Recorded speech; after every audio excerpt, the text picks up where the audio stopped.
On behalf of the Moore family, I want to thank the entire St. Louis Cardinals baseball organization. Individually, thanks to Bill DeWitt for taking the time out of his schedule to give us a call in California and congratulate us for Dad's selection to the Hall of Fame. Thanks also to Brian Finch, who has done everything administratively to make our entire stay a delightful one. He's pretty much been the all-around guy.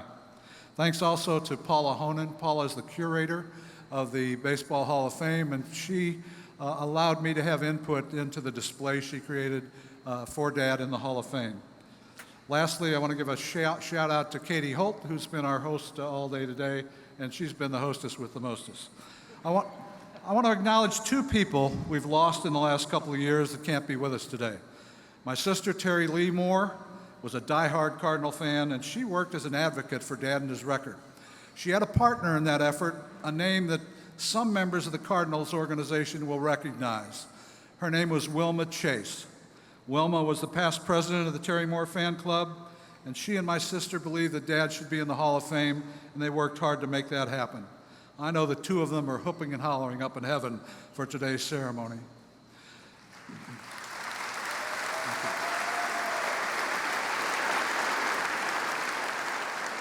My comments accepting this award are going to be intentionally lopsided. I'm not going to focus on Dad's .280 lifetime batting average, although I can tell you his batting average was what is called a strong .280. By that I mean he was known as a clutch hitter and a hitter who would sacrifice to move runners along.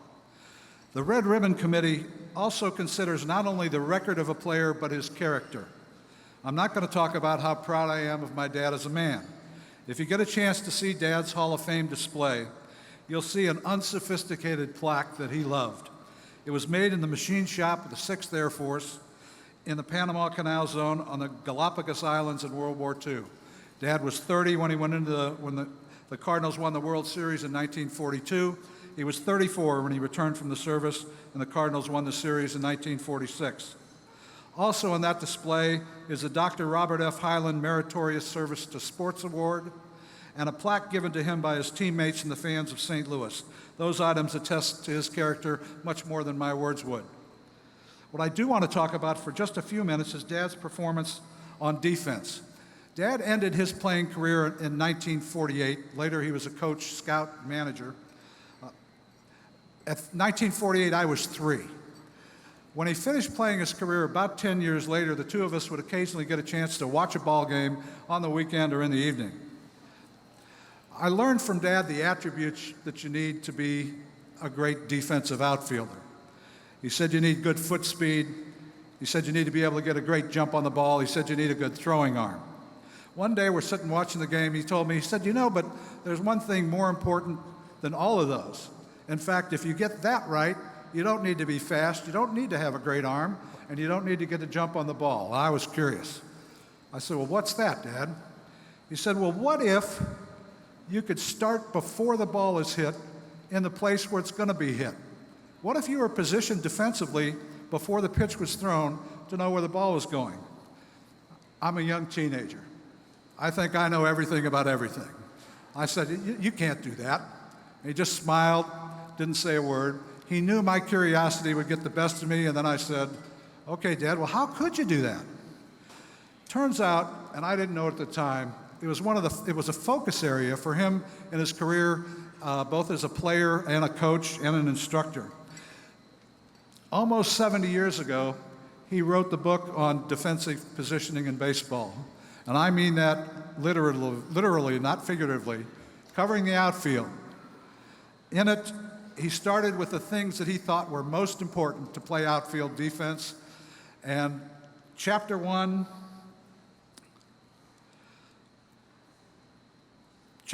Title 1, Know Your Pitcher. Chapter 1, Title 2, Know the Hitter. What he coached and what he believed for his career is that if you were going to be a good defensive outfielder, you needed to study your pitching staff. You needed to know their strengths, you needed to know their weaknesses, you needed to know their pitching repertoire and how they threw the ball. The other thing that you needed to do was you needed to study every offensive hitter in the league so that you knew their tendencies, where they tended to hit the ball, how they tended to do it, etc. Dad finished his active playing time in 1948, and we saw in the video presentation that there aren't many video records of him in his playing days. I want to talk about just 4 catches, and I'm going to do those quickly. And even though we don't get to see it on video, just pretend with me for a moment that we're in the ballpark and we happen to get a chance to watch these. Now let's go to the Polo Grounds against the New York Giants.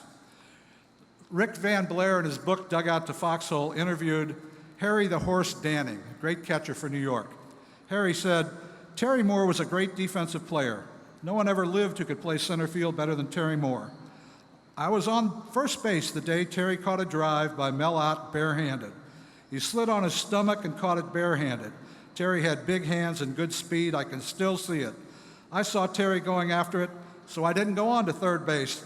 I only went halfway, and I was lucky to get back after the catch."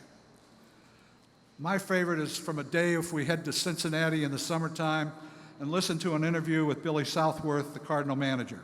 Moore, I think, is the greatest outfielder in either league when it comes to fielding.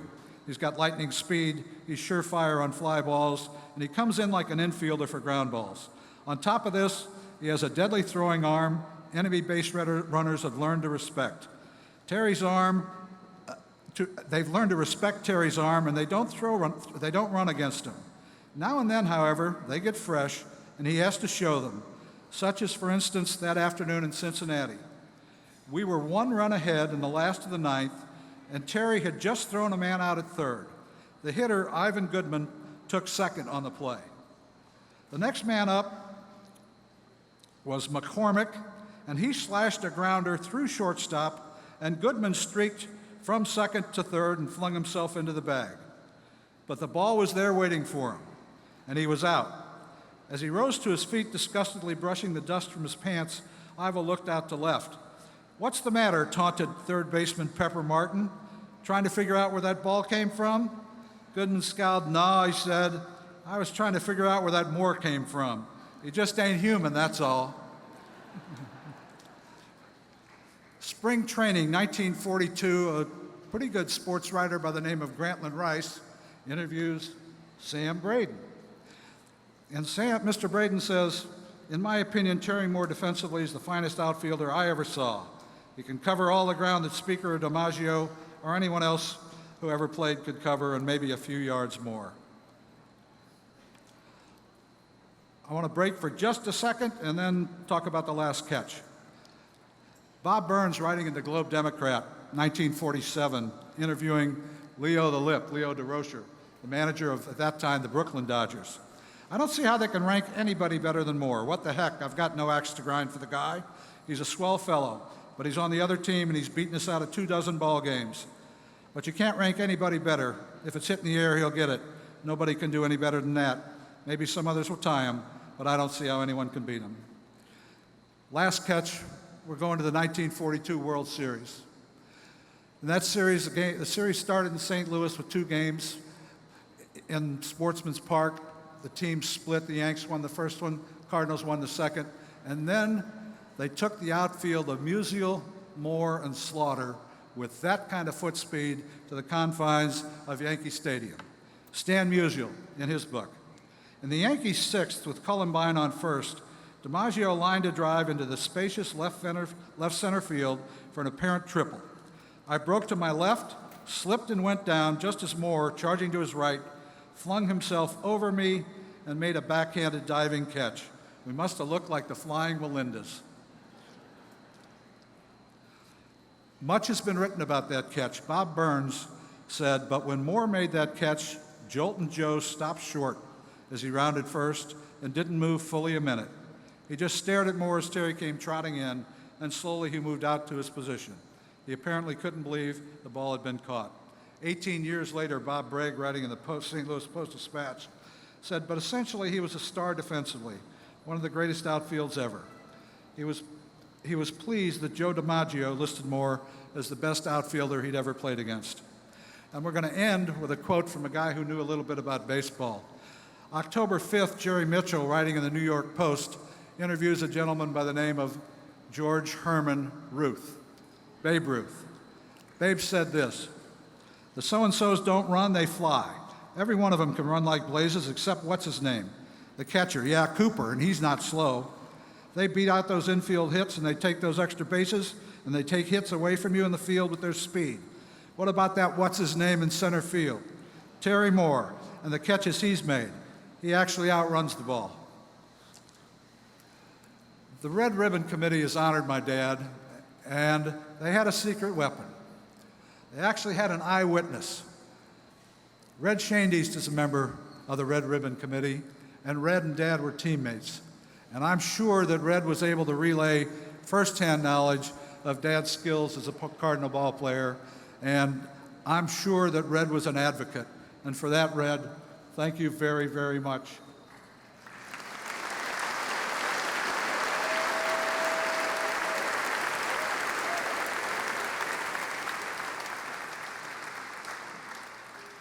You know, if you're on the stage, you can't hear a thing that's being said. On behalf of all the members of our family, thanks again to the Cardinal organization, and thank you for making St. Louis such a great baseball town.